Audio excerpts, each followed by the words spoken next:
எங்கள் ஊரில் பார்த்திங்கன்னா பயங்கர புயல். நேற்றுக்கெல்லாம் 80 கிலோமீட்டர் பர் ஹவர் வேகத்தில் காற்றடிச்சுது கேட்டிங்களா. அதனால் நிறைய நம்ம செடி கொடிகள்லாம் சாஞ்சிருச்சுது. நான் காணிக்கிறேன்.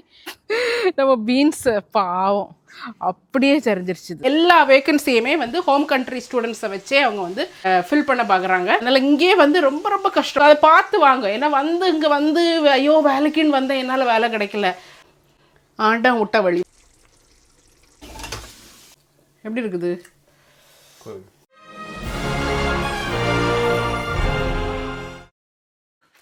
லடுத்த பிரச்சனை அன்பு வணக்கம். ஹலோ எல்லாரும் அப்படிங்க சூப்பராக இருப்பீங்க. நான் நல்லா சூப்பராக இருக்கேன் மக்களே. பார்த்தீங்கன்னா சூப்பரான நாள், அடிப்படையான நாள். என்னன்னு கேட்டிங்கன்னா என் மக்களே ஸ்கூலும் தொடங்கி இங்கே இப்போ ஒரு 2 வீக்ஸ் ஆயிடுச்சுது. இந்த நாள் எப்படி கடக்கடக்கடான்னு ஓடுன்னு தெரியல. என் மக்கமாருக்கு வந்து உலகத்திலே இதுவரை நீ செய்திராத ஒரு டின்னர் தான் எங்களுக்கு இன்றைக்கி வேணும்னு சொல்லிட்டாங்க. அதனால் நான் வந்து டெஸ்கோ புக்கில் வந்து ஒரு டின்னர் போட்டிருந்தா. இன்னைக்கு நான் செய்ய போகிறது இதுதான் கேட்டிங்களா. இது chicken balls. Okay, spiced chicken meatballs with garlic tomato sauce and tahini yogurt drizzle.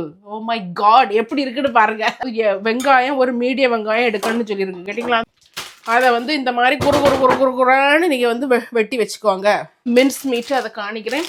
Chicken mins meet போட சொல்லியிருக்குது. நான் வந்து பீஃப் மின்ஸ் மீட் எடுத்துருக்கிறேன். இன்ஃபேக்ட் எனக்கு சிக்கன் மின்ஸ் மீட் கிடைக்கல. ஓகே, அதுக்கு பிறகு வந்து கார்லிக் 4 parts ஆஃப் கார்லிக்னு போட்டிருக்குது. 4 parts இல்லைன்னா நான் வந்து 5 parts போடுறேன். Moroccan style. ஓ 4 பல்லு. ஓகே, ஆனால் ஒன்று எப்போவுமே இந்த மாதிரி நம்ம ஊர் இல்லாமல் வேறு மாதிரியான டிஷ்லாம் நம்ம பண்ணுறோன்னு வைங்களேன், அவங்க சொல்கிற அந்த அளவு தான் போடணும். அப்பந்தான் அவங்க சொல்ற அந்த டேஸ்ட் வரும் கேட்டிங்களா. அதுக்கு டேஸ்ட் அதுதான். அடுத்து பார்த்தீங்கன்னா இதுக்கு வந்து கிரஷ்டுன்னு போட்டிருக்குது. அப்போ அது சதைச்சின்தான அர்த்தம் தமிழ்ல. சதைத்தல். இந்த இவர்கிட்ட கொடுத்துருவோம். இவரு தான் இந்த சதைக்கிறதுக்கு கொள்ளதுக்கெல்லாம் சரியான ஆளு கேட்டிங்களா. இதுக்கு இவர்கிட்ட கொடுத்துருவோம். நல்லா சதைச்சு கொடுங்க பார்ப்போம். அதாவது சதைக்க வேண்டியது சதைச்சு போட்டால் தான் அதுக்கு டேஸ்ட் இருக்கும். ஓகே, பார்த்தீங்கன்னா ஜீரகம் போட சொல்லி இருக்குது. சாஸுக்கும் ஜீரகம் வேணும், இந்த மீட் பால்ஸுக்கும் ஜீரகம் வேணும். ஓகே, அதனால் நான் கொஞ்சம் ஜீரகத்தை லேசாக அரைச்சி வச்சுக்கிடுங்க கேட்டிங்களா.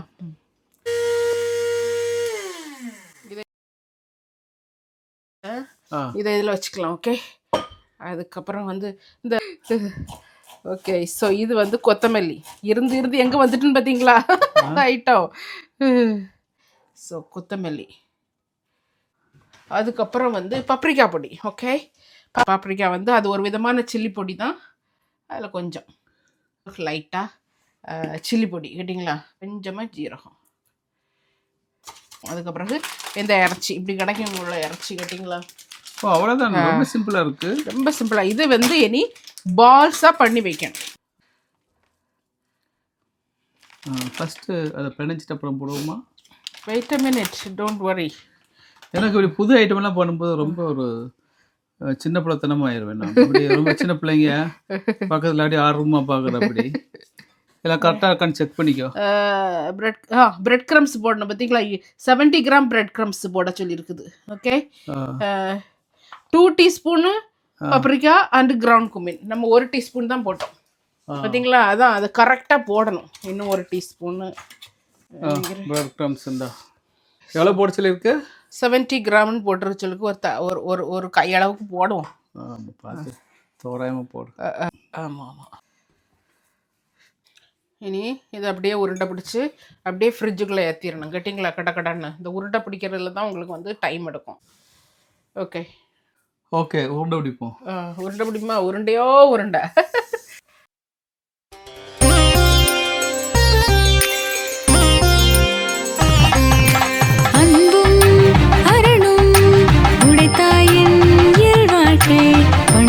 பயனும் அது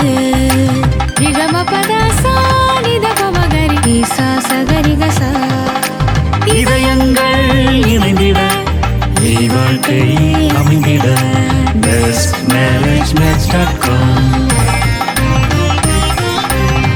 உலக தமிழர்களின் திருமண உறவு பாலம் bestmarriagematch.com ஆன்லைன் மேட்ரிமோனியல் சர்வீஸ்.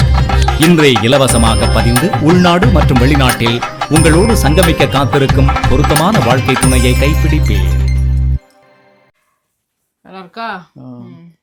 இன்னும் கொஞ்ச நாள்ல தீபாவளிக்கு இப்படி லட்டு பிடிக்கணும். தீபாவளி பலகாரம் செய்யணும்ல. ஆமா, தீபாவளிக்கு என்ன ஏதாச்சும் பிளான் இருக்கா, என்ன செய்யலாம்? நிறைய பிளான் இருக்கு எனக்கு. அது நம்ம யூடியூபர்ஸோட ஸ்கில்ஸ் எல்லாம் அப்பதான் நிறைய வெளியே வரும். பார்த்தீங்கன்னா இதை அப்படியே கொண்டு எண்ணெயில் போடுறதோ சாஸில் போடுறதோ போட்டால் அப்படியே உங்களுக்கு வந்து பிரிந்துரும் கேட்டிங்களா. ஸோ அதனால் இதை வந்து கொஞ்சம் ஒரு அரை மணிக்கூர்லேருந்து 1 மணிக்கூராவது ஒரு ஃப்ரிட்ஜில் வச்சிடணும். அதுக்கு பிறகு எடுத்து சாஸ் பண்ணிக்கிட்டு அதில் போட வேண்டியதான். அது என்ன சாஸுங்கிறத பொறுத்திருந்து பார்க்கும். இங்கே அப்படியே கிளிங் ஃபிலிமை போட்டு அழகாக ஃப்ரிட்ஜில் வச்சிடலாம். ஓகே, இப்போ நான் நமக்கு தோட்டத்தில் ஒரு காரியத்தை காணிச்சு தரேன் பாருங்கள். தக்காளிக்கும் நம்ம வீட்டுக்கும் ஒரு பெரிய ஒரு பாசப்பிணைப்புன்னு நினைக்கிறேன். எந்த வீட்டில் தக்காளி வளர்ந்தாலும் நம்ம வீட்டில் வந்து வளர்ந்து கிடக்குது. வெளியில் போய் காணிக்கலாம். என்ன இவர் ஒருத்தர். சரி, இது வைக்கலாமா? எங்கள் ஊரில் பார்த்தீங்கன்னா பயங்கர புயல். நேற்றுக்கெல்லாம் 80 கிலோமீட்டர் per hour வேகத்தில் காத்தடிச்சுது கேட்டிங்களா. அதனால் நிறைய நம்ம செடி கொடிகள்லாம் சாஞ்சிருச்சுது. நான் காணிக்கிறேன். இங்கே பாருங்கள், அவர் வீட்டில் வச்சு விட்ட தக்காளி எங்கே வளர்ந்து கிடக்குன்னு பாரு. எங்கள் தாத்தா கண்ணீர் விடுவார். இல்லை அவர் அப்படிப்பட்ட வருஷம் இல்லை. பரவாயில்ல, இந்த தடவை வச்சுருக்குறாங்க, நம்மளை பார்த்து வச்சுருக்குறாங்க பாரு. இதுதான் இன்ஃப்ளூயன்சஸ். நாங்கள்லாம் influencer. He influence me, I influence him. We are influencers. Okay, இதெல்லாம் வந்து பழங்கிழமெல்லாம் எல்லாம் தீந்துருச்சுது, எல்லாம் போட்டு முடிஞ்சிருச்சுது. இனி இதெல்லாம் வாடி கீழே விழும், அவ்வளோதான். ஓகே, அதுக்கப்புறம் இங்கே பார்த்தீங்கன்னா கத்திரிக்காய் 1-2 மீண்டும் புதுசாக போடுது. மிளகா அது நவம்பர் வரை இருக்கும் நமக்கு மிளகாய்க்கு நோ பஞ்சம். ஓகே, ஃப்ளவர்ஸ் பாருங்க, அடிச்சு தூள்களப்பு. அது சம்மர் ஃப்ளவர்ஸ் இன்னும் இருக்குது. ஓகே, தக்காளி காய்ச்சி அது பாருங்க ஓஞ்சிருச்சு போல காய்ச்சி கிடக்குது. இப்போ எல்லாமே கொஞ்சம் கடைசி ஸ்டேஜுக்கு வந்துட்டாங்க. என்ன சிலது நம்ம அப்படி விதைக்கி விட்டுறணும் கேட்டிங்களா. சொரக்காயெல்லாம் நிறைய காய்ச்சிருக்கு. ஆமா, இன்னைக்கு பார்த்தீங்களா பாருங்க, எங்கேயும் சொரக்காய்கள் இருக்குது, நிறைய காய்ச்சிருக்கு. நிறைய காய்ச்சி கடைசியில் இப்படித்தான் அப்படியே லைஸாக காய்ஞ்சி அப்படியே விழும். அப்படிதான். இதான் இன்னும் ஒரு 1 மந்த்தில் சொரக்காயெல்லாம் இந்த மாதிரி ஆயிரும் கேட்டிங்களா. ஸோ ஆனால் இங்கே வாங்க. ஓகே, டொண்டடாய் இங்கே பாருங்க, நம்ம பீன்ஸ் பாவம் அப்படியே சரிஞ்சது வந்து செடி கிடையாது, இந்த இப்போ போட்ட பந்தல் அவ்வளவும் இந்த காற்றுல அப்படியே அடிச்சிருச்சுது. சே, எப்படி ஆயிடுச்சுன்னு பாரு. இனி எல்லாம் நான் கொஞ்சம் வந்து நல்லா மூக்குறதுக்கு போட்டிருந்தேன். மூக்குறதுன்னு என்னது, முத்துறதுக்கு. ஏன்னா அதுலேருந்து நம்ம எடுத்து வச்சு, நான் சொல்லியிருப்பேன் முந்தி உங்களுக்கு. இது பாருங்க, நான் ஒன்று எடுத்து காணிக்கிறேன். அதுலேருந்து எடுத்து நம்ம கொட்டையை எடுத்து நம்ம வந்து கருவாட்டு குழம்பு, இந்த பாருங்க ரொம்ப டேஸ்ட்டாக இருக்கும் இந்த கொட்டை. இதை வந்து லைட்டாக நீங்கள் காய போட்டு வச்சுக்கிடுவோம். நாங்கள் வச்சா எங்களுக்கு வின்டர் ஃபுல்லாக நல்லா போகும் இந்த கொட்டை. நல்ல ஒரு ப்ரோட்டீன் ரிச் ஃபுட் ஆகுது. ஆமாம் ஆமாம். நீ கொஞ்சம் பொரியல் கொஞ்சம் எடுத்துக்கலாமா? நல்லா இருக்குல்ல. இதெல்லாம் பறிச்சு வந்தப்போ. ஓகே, போகலாமா இனி? ஓகே, ஃபுல்லாக அப்படி நல்லா எல்லாமே கம்பி போட்டி கட்டி ஸ்ட்ராங்காக வச்சது தான் போகும் போல. ஆனால் அந்த காற்று எப்படி வந்துச்சு, அப்பா என்ன காற்று அடிச்சு அடியில். நான் நினச்சேன் வீட்டை தூக்கிட்டு போயிடும்னு நினச்சேன். வீட்டை விட்டுரு போச்சேன் காற்று. இப்படி கொஞ்சம் செடிக்கு முட்டு கொடுப்போம் கூட. இன்னும் நிறைய கிடக்குது. இன்னும் காய்க்கும். இது பீன்ஸை பொறுத்தவரையில் காய்ச்சிக்கிட்டே இருக்கும். அது இந்த சன்லைட் உங்களுக்கு வருகிறது வரை காய்ச்சிட்டே இருக்கும். ஓ மை குட்னஸ், எங்கே இருங்க. கொஞ்சம் இன்ஜினியரிங் வேலையெல்லாம் பார்த்து முட்டு கொடுத்து தூக்கி நிறுத்தி வச்சிருக்கு. Okay, let's go. வீட்டுக்கு தக்காளி இல்லை, கொஞ்சம் தக்காளி பறிச்சுக்கிறேன். மனம் போல இருக்குது.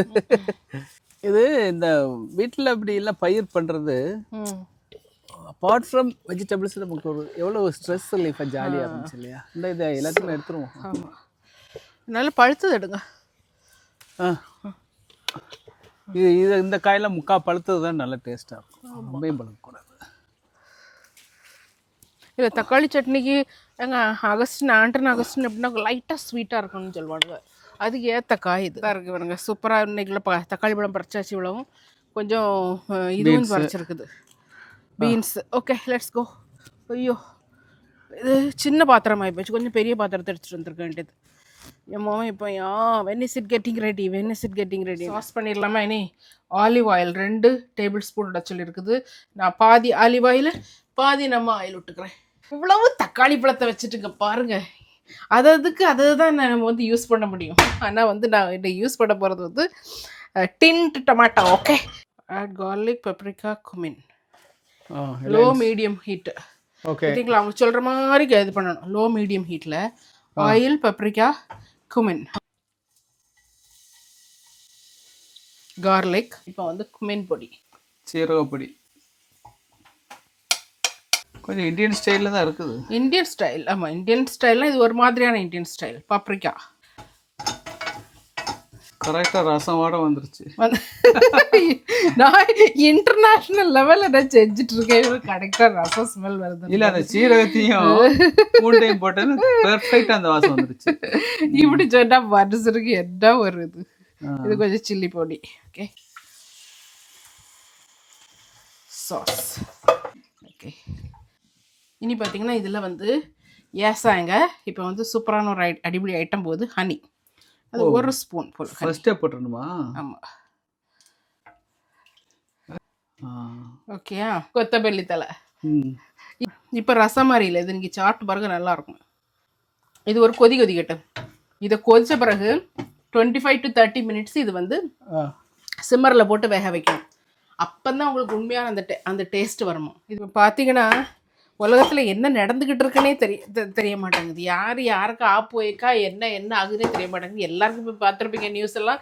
வெளிநாட்டில், அதாவது அமெரிக்காவில் H1B விசாக்கெல்லாம் வந்து ஃபீஸை வந்து அதிகம் பண்ணி அங்கே நடக்கக்கூடிய அட்டுழித்தை வந்து கேட்க ஆள் இல்லாத மாதிரி ஆயிடுச்சு. ஆனால் இதான் நடந்துட்டு இருக்குது. இதை வந்து நம்ம சொல்லும்போது சிலருக்கு வந்து இது பிடிக்க மாட்டேங்குது. இதாங்க எல்லாம் நடந்துட்டு இருக்குது. அது நிறைய பேர் எனக்கு வந்து இன்ஸ்டால்லாம் வந்து டிஎம் பண்ணுறாங்க, என் பிள்ளைய வந்து இந்த படிப்புக்கு கொண்டு வரலாமா, இந்த படிப்புக்கு கொண்டு வரலாமா. பசங்களாம் எனக்கு டிஎம் பண்ணுறாங்க டைரெக்டாக, மேம் இது சொல்லுங்கள், இந்த படிப்புக்கு வரலாமா, நான் MBA படிக்கிறதுக்கு வரலாமா, அங்கே என்னென்ன ஜாப் ஆப்பர்ச்சுனிட்டிஸ்ன்னு இருக்குது. என்னைய கேட்டால் வந்து ஜாப் ஆப்பர்ச்சுனிட்டிஸ் இருக்குது. ஆனால் அவங்க வந்து எல்லா நாடுகளுமே தங்களுடைய ஓன் ஸ்டூடெண்ட்ஸ்க்கு தான் முதல்ல அவங்க வந்து இது ஆப்பர்ச்சுனிட்டி கொடுப்பாங்க. ஏன்னா அவங்களுக்கே வந்து போதுமான அளவு வேலைவாய்ப்பு இல்லை, கேட்டிங்களா? ஸோ அதனால தான் வந்து வேலைவாய்ப்பு அவங்க இன்க்ரீஸ் பண்ணுறாங்க, உள்ளதை வந்து அவங்களுக்கு கொடுக்கணுங்கிறது நினைக்கிறாங்க. அதில் வந்து எந்த தப்புமே இல்லை. நம்ம வந்து அதில் வந்து நம்ம போய் அதில் வந்து கொஸ்டின் கேட்க முடியாது, அப்படி தானே. பட் நம்ம இப்போ வந்து மாணவர்களை பற்றி இந்த வேலைவாய்ப்புகள்லாம் பற்றி பேசிகிட்டு இருந்தால் நிறைய பேர் எனக்கு டிஎம் எழுதினவங்களுக்கு, எனக்கு இன்ஸ்டாவில் டிஎம் பண்ண நிறைய பேருக்கு என்னால் பதில் கொடுக்க முடியாமல் இருக்கலாம். அவங்களுக்கு எல்லாம் இந்த வீடியோ ஒரு இதாக இருக்கும்னு நினைக்கிறேன். நிறைய இமெயில்ஸ் வருது இல்லை, நிறைய இமெயில்ஸும் வருது. என்னன்னு கேட்டிங்கன்னா ஜாபை பற்றி நாங்கள் அங்கே வந்தால் எங்களுக்கு என்ன ஜாப் கிடைக்கும், எங்களுக்கு என்ன பார்ட் டைம் ஜாப் கிடைக்கும். பார்ட் டைம் ஜாப்லாம் இருக்குங்க, அதெல்லாம் நான் வந்து இருக்காது இல்லைன்னுலாம் சொல்ல வரல. KFC இந்த மாதிரி மெக்டொனால்ட்ஸ் கடைகள் இதிலெல்லாம் உங்களுக்கு பார்ட் டைம் ஜாப் எடுக்கலாம். But what is the purpose? நீங்கள் எதுக்காக நம்ம ஒரு நாட்டிலேருந்து இன்னொரு நாட்டுக்கு நம்ம வந்து படிக்க வர்றோன்னு நம்ம வந்து முதல்ல நினச்சிக்கணும். அவ்வளோ காசு நம்ம படித்து இது முடித்து நமக்கு அதுக்கான வேலை கிடைக்கதா அப்படிங்கிறதையும் நம்ம வந்து இது பண்ணிக்கணும். அப்போ வந்து அந்த எய்ம் ஆஃப் ஸ்டடி, அது என்னத்துக்கு வாரோங்கிறத நல்லா நம்ம மண்டையில் போட்டால் தான் என்ன மாதிரியான படிப்புகளை எடுத்து படிக்க முடியும் அப்படிங்கிறது நமக்கு மண்டையில் யாரும். பாருங்கள், சூப்பராக இருக்கா அது. இனி இதை அப்படியே மாற்றி போட்டு அதுக்கு பிறகு அந்த சாஸில் போட்டு விட்டுறலாம். ஸோ இப்போ பார்த்தீங்கன்னா இப்போ அகஸ்டின்லாம் இருக்கிறான், என் மூத்த மகன் அகஸ்டின். அவனுக்கு வந்து இப்போ வந்து 3rd இயர் அவன் ஒர்க் எக்ஸ்பீரியன்ஸ் போயிட்டுருக்கலாம். ஸோ இது வந்து 4 இயர்க்கான கோர்ஸு, 3ஆவது வருஷம் அவங்க ஒர்க் எக்ஸ்பீரியன்ஸ் போகணும். இந்த ஒர்க் எக்ஸ்பீரியன்ஸ் கூட கிடைக்கிறது ரொம்ப ரொம்ப கஷ்டம். இதெல்லாம் ஹோம் கண்ட்ரி ஸ்டூடெண்ட்ஸ், இங்கே படித்து இங்கே பிறந்து இங்கே வளர்ந்து இங்கே இருந்த ஸ்டூடெண்ட்ஸ். ஓகே, இது வெள்ளைக்காரங்களாக இருக்கலாம், நீங்கள் வந்து இந்தியன் ஆரிஜினாக இருக்கலாம், எந்த ஆரிஜினாக இருந்தாலுமே you are consider the same. Okay, so அவங்களுக்கே வந்து இப்போ அவங்க கிளாஸ்லேயே வந்து 50-60 பிள்ளைங்க இருக்கிறாங்க. அதில் வந்து 15-20 பேருக்கு தான் அந்த ஒர்க் எக்ஸ்பீரியன்ஸே கிடச்சிருக்குது. மீதி எல்லாரும் வந்து they're doing the work experience. உங்களுக்கு இல்லைன்னா நீங்கள் டைரெக்டாக 4th இயரை வந்து 3rd இயர்லேயே முடிச்சிடலாம், கேட்டிங்களா? ஸோ அந்த மாதிரிப்பட்ட ஒரு சூழ்நிலை தான் இங்கேயுமே நடந்துட்டு இருக்குது. ஸோ இந்த மாதிரி குறைவான ஒரு ஜாப் இருக்கும்போது அவங்க வந்து ஹோம் கண்ட்ரியில் உள்ளவங்களுக்கு தான் வந்து ப்ரிஃபரன்ஸ் கொடுப்பாங்க, மற்றவங்களுக்கு ப்ரிஃபரன்ஸ் கொடுக்க மாட்டாங்க. இப்போ எல்லா இடத்துலையும் இப்போ ஹெல்த் கேர் செக்டரில் என்ன சொல்கிறாங்கன்னா 2 ஆள் செய்யக்கூடிய வேலையை 1 ஆள் செய்யணும். நீங்கள் வந்து திங்க் ஆல்டர்னேட்டிவ்லி. நீங்கள் வந்து எப்போவுமே வந்து வேலை கூடுது அதனால் அதுக்காக நீங்கள் ஆட்களை கூட்டணும்னு எந்த இதுவும் கிடையாது. திங்க் ஆல்டர்னேட்டிவ்ல தான் சொல்லிட்டு இருக்காங்க. நான் நர்சிங்கே சொல்கிறேன் பாருங்கள். நர்சிங்கில் வந்து என்ட்ரிங்கிறது ஒரு பேண்ட் இருக்கும், அது வந்து பேண்ட் 5. என்ட்ரி பேண்டில் வந்து ஒட்டு மொத்தமாக நிறைய வேக்கன்சி UK ஃபுல்லாக இருக்குன்னு வைங்களேன். அப்போ வந்து ஒரு ஹாஸ்பிட்டலில் என்ன பண்ணுவாங்கன்னா அவங்க வந்து உடனே வந்து வேறு எதையுமே அவங்க திங்க் பண்ண மாட்டாங்க, நேராக இந்தியா, பிலிப்பைன்ஸ், சவுத் ஆஃப்ரிக்கான்னு சொல்லி போய் ஆள்களை வந்து கொண்டு வருவாங்க. இவங்களுக்கும் கவர்மெண்ட்டுக்கும் எந்த சம்மந்தமும் கிடையாதுங்கிற மாதிரி தான் அவங்க இருப்பாங்க, கேட்டிங்களா? இது வந்து NHS கவர்மெண்ட் ஹாஸ்பிட்டலே நடக்கக்கூடியது. ஆனால் இப்போ என்ன மாற்றிட்டாங்கன்னா பேண்ட் 5ல் வந்து உங்களுக்கு வேக்கன்சி இருக்கா, முதல்ல வந்து இங்கே உள்ள ஹோம் கண்ட்ரி ஸ்டூடெண்ட்ஸுக்கு, அதாவது இங்கே நர்சிங் முடிச்சுட்டு இருப்பாங்கல்ல அந்த ஸ்டூடெண்ட்ஸ் தான் நீங்கள் முதல்ல கொடுக்கணும். அவங்களுக்கு கொடுத்து மீதி உங்களுக்கு சீட்டு இருந்தால் கூட அதை வந்து நீங்கள் வந்து ஏதாவது பேங்க் ஷிஃப்ட் அப்படி போட்டு சமாளிச்சுட்டு அடுத்த வருஷம் ஸ்டூடெண்ட் வருவாங்க, அதை வச்சு அந்த இதை வந்து நீங்கள் ஃபில் பண்ணிக்கோங்க அப்படி தான் சொல்கிறாங்க. They are not ready to give up any vacancy வந்து டு அவுட்சைடர்ஸ். அதுதான் வந்து நர்சிங்லேயே நடந்துட்டு இருக்குது. ஸோ அதே மாதிரி தான் எல்லா இடத்துலையும் அப்படி தான் அவங்க வந்து எல்லா வேகன்சியுமே வந்து ஹோம் கண்ட்ரி ஸ்டூடெண்ட்ஸை வச்சே அவங்க வந்து ஃபில் பண்ண பார்க்குறாங்க. ஸோ இது ஒரு லேயராக நடந்துட்டு இருக்குது வருஷம். இப்போ இந்த உடனே இது வந்து சாத்தியமாயிராதுன்னு சொல்ல முடியாது. அங்கங்கே சில 1-2 பேர் அங்கங்கே கொண்டு வரலாமா இருக்கலாம். பட் லேயராக நடந்து ஒரு காலகட்டத்தில் இது ஆயிரும். ஸோ அதுதான் வந்து நடந்துட்டு இருக்குது கேட்டிங்களா. ஸோ அதனால் இங்கே வந்து ரொம்ப ரொம்ப கஷ்டம். அதாவது அகஸ்டின்லாம் பார்த்தீங்கன்னா இன்டர்வியூவே அவ்வளோ கஷ்டம். ஆஃப்டர் ஆல் ஒரு ஒர்க் எக்ஸ்பீரியன்ஸ் தான். அதுக்கு வந்து அவனுடைய ஃபர்ஸ்ட் அந்த எக்ஸாம் வந்து ஆப்டிடியூட் எக்ஸாமாக அது 2 hours எக்ஸாம், அதுக்கப்புறம் 2 hours இன்டர்வியூ, அதுக்கு குரூப் இன்டர்வியூ, அதுக்கப்புறம் single interview, face to face interview, டெலிஃபோனில் இன்டர்வியூவே அப்படி ஒவ்வொரு கம்பெனிக்கும். ஐயோ நாங்களாம் ரொம்ப பாவமாக இருந்து பார்க்கும்போது அவ்வளோ அவங்க ட்ரை பண்ணி அப்போ வந்து நானே ஒரு காலகட்டத்தில் சொன்னேன், இல்லைடா வேண்டாம் விட்டுரு, பரவாயில்ல நீ நேராக 3rd இயர்க்கே போய் ஃபைனல் இயரே முடிச்சிரு, இந்த ஒர்க் எக்ஸ்பீரியன்ஸ் வேண்டாம் ஒன்றும் வேண்டாம். பை காட்ஸ் கிரேஸ் அவனுக்கு வந்து ஒரு நல்ல கம்பெனியில் வந்து அவனுக்கு கிடச்சிச்சுன்னு வைங்க. ஸோ அதுக்குன்னு கிடைக்காத பிள்ளைங்களுக்கு வந்து நாலேஜ் இல்லை அப்படி இல்லை இப்படி இல்லைன்னு சொல்லவே முடியாது. நான் என்ன சொல்ல வரேன்னா அவ்வளோ ஒரு கஷ்டம் தான். அதனால் ஊர்லேருந்து வரும்போது நான் வந்து எம்பிஏ படிக்க வரேன். எம்பிஏ வந்து எதுக்காக நம்ம படிக்கணும்? முதல்ல என்னைய பொறுத்தவரையில் எம்பிஏலாம் வந்து once you are in a job, நீங்கள் ஒரு ஜாபில் இருந்து ஒரு இதில் ஒரு லீடர்ஷிப் பொசிஷனில் போனதுக்கப்புறம் நீங்கள் எம்பிஏலாம் படிக்கலாம். நீங்கள் வந்து சும்மா பிபிஏ முடிச்சுட்டு எம்பிஏ படிக்கிறேன், இல்லைனா ஒரு டிகிரி முடிச்சுட்டு நான் எம்பிஏ முடிக்கிறேன்னா அந்த எம்பிஏக்கு வந்து அவ்வளோ வேல்யூ இல்லைங்க அப்படிலாம் பண்ணால்.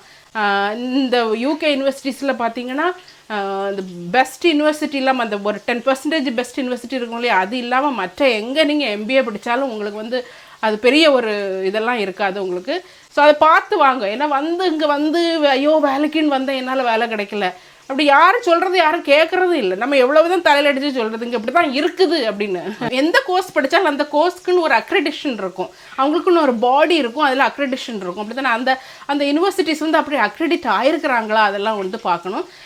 ஸோ அதெல்லாம் வந்து பார்த்து தான் நம்ம வர முடியும்.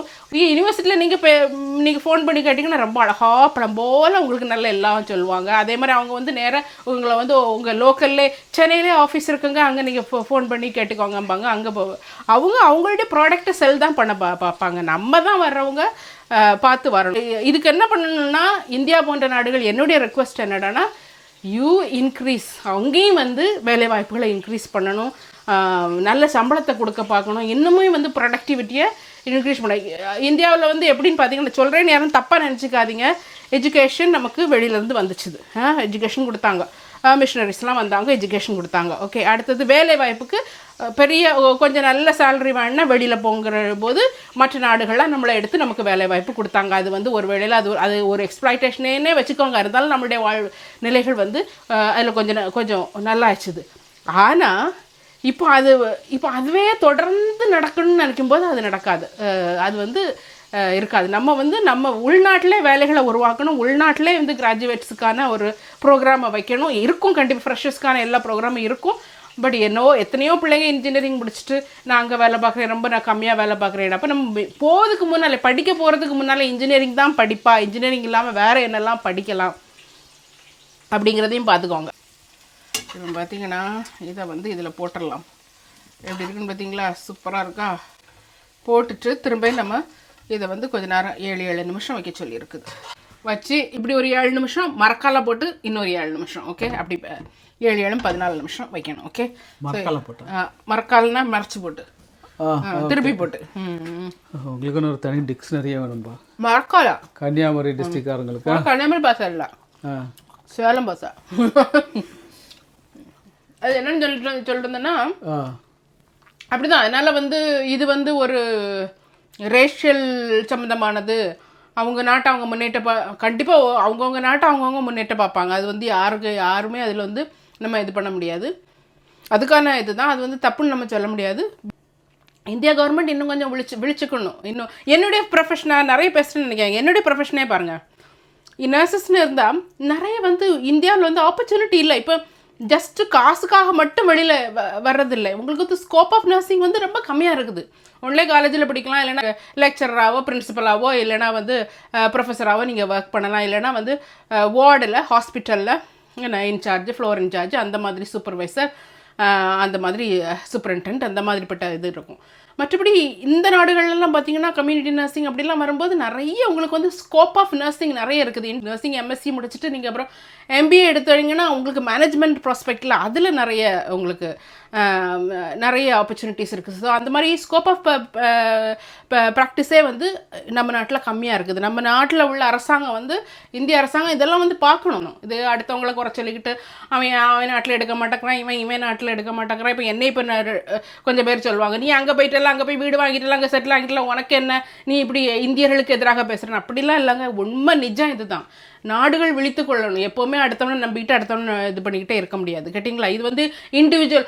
உங்களுக்கு இங்கே கிடைக்கக்கூடிய பணத்தோட 10 மடங்கு உங்களுக்கு கூடுதல் ஏர்ன் பண்ணணும், அதனால தான் நீங்கள் போகிறீங்க அப்படின்னு ஒரு சில ஆட்களுக்கு இதில் வந்து இது இருக்கும். ஆனால் இவ்வளோ கஷ்டப்பட்டு படிச்சுட்டு இவ்வளோ தலகு கீழே நின்று இதெல்லாம் இது பண்ணிவிட்டு எனக்கு வந்து என்னுடைய படிப்புக்கும் என்னுடைய ஒரு எக்ஸ்பீரியன்ஸ், எங்களுடைய நாலேஜுக்கும் இவ்வளோ காசு எனக்கு அவன் கூடுதல் கொடுக்குறான்னா அதில் பொருள் என்ன தப்பு இருக்குது? What is wrong with that? இல்லைன்னா ஹோம் கண்ட்ரியில் அதுக்கான ஒரு இது இருக்கணும். நம்முடைய டேலண்ட்டை வந்து ரெக்கக்னைஸ் பண்ணி நமக்கு வந்து நம்முடைய டேலண்ட்டை வெளியே கொண்டு வந்து நம்மளை வந்து பெரிய இதாக ஆக்கக்கான ஒரு இது இருக்கணும். அது இல்லாத பட்சத்தில் ஆட்கள் வெளியில் தான் போவாங்க. அதனால் இப்போ வந்து இந்தியாலாம் வந்து முழிச்சுக்கணும். இனி முழிச்சு கண்டிப்பாக அவங்க அதுக்கான ப்ராசஸ் நடந்துட்டு தான் இருக்கும். It's big country. But big country எங்களுக்கு வந்து பாப்புலேஷன் அதிகம்னு எவ்வளோ நாள் நம்ம சொல்லிகிட்டு இருப்போம் இல்லையா? நிறைய ஃபண்டிங் அதுக்கு தேவைப்படும். R&D நல்லா டெவலப் ஆகணும். ஸோ இதுக்கெல்லாம் வந்து கவர்மெண்ட்டு தான் வந்து ஒரே வழி, ஆண்டம் விட்ட வழி. வாங்க, எள்ளு பேஸ்ட்டு கேட்டிங்களா? இதுக்கு தான் வந்து டஹீனி சாஸ்ன்னு சொன்னானுங்க.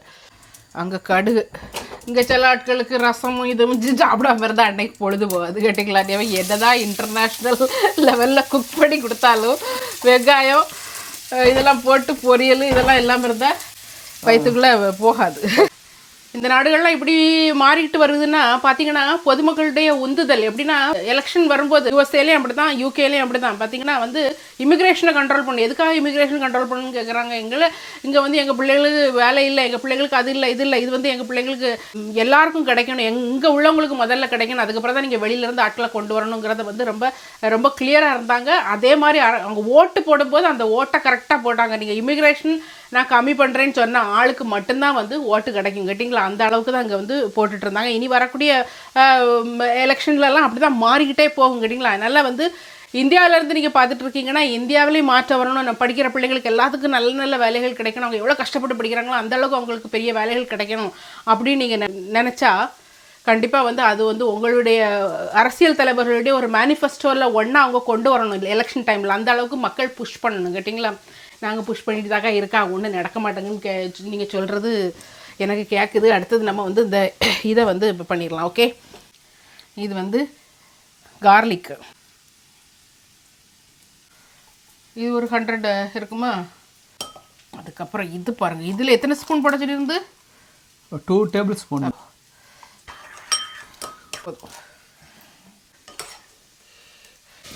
ஆண்டா சரியா? நல்லா இருக்கா? கிச்சன் களை கட்டிடுச்சு. இது லேசாக டேஸ்ட் பண்ணி பாரு, பயங்கர டேஸ்ட்டாக இருக்கும். ஓகே, ஆல்மோஸ்ட் நம்ம sauce and spicy meat balls in tahini sauce. Okay, கடையிலேருந்து வாங்கிட்டு வந்த நான்னா வந்து இது கார்லிக்கு கொரியாண்டர்லாம் போட்ட நான். கேட்டிங்களா? இங்கே வந்து டெஸ்கோ எல்லாம் கிடைக்கும்ல, அதான் சூப்பராக இருக்கும். ஓ பார்,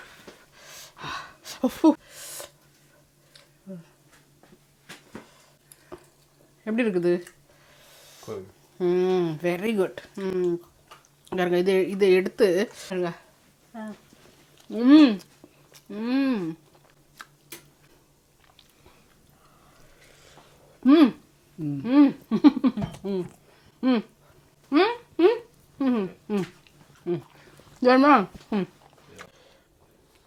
ஸோ பார்த்தீங்கன்னா இந்த வீடியோ வந்து இப்போ முடிக்க போகிறேன். பட் அதுக்கு முன்னால் வந்து H1B விசாவில் இருக்கிறவங்க எல்லாருமே அமெரிக்காவில் இருக்கிற எல்லாருமே வந்து நம்ம தமிழ் மக்கள் எல்லாம் நீங்கள் மனம் கலங்கிட்டு இருப்பீங்க.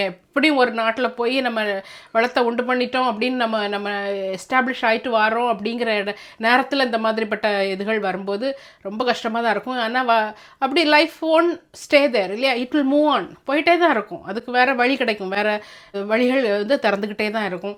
அதாவது ஊரில் உள்ளவங்களும் அமெரிக்காவுக்கு போகணுன்னு கனவில் இருக்கக்கூடிய எத்தனையோ பிள்ளைங்க இருப்பாங்க. ஸோ எல்லாருக்கும் ஏதாவது ஒரு வழி கிடைக்கும். நம்பிக்கையோடு இருப்போம். நம்பிக்கை தான் நமக்கு வந்து வாழ்க்கையில் துணை, வேறு எதுவுமே வந்து இல்லை. ஆண்டவரோட எப்பவுமே இருங்க, சேர்ந்து இருங்க, எப்பவும் பிரார்த்தனையிலே இருங்க. கடவுள் வந்து கண்டிப்பாக எல்லாருக்கும் ஏதாவது ஒரு வழியை திறப்பார். ஸோ இந்த வீடியோ நான் இங்கே முடிச்சுக்கிறேன். இன்னொரு வீடியோவில் உங்களை சந்திக்கிறேன். until then bye.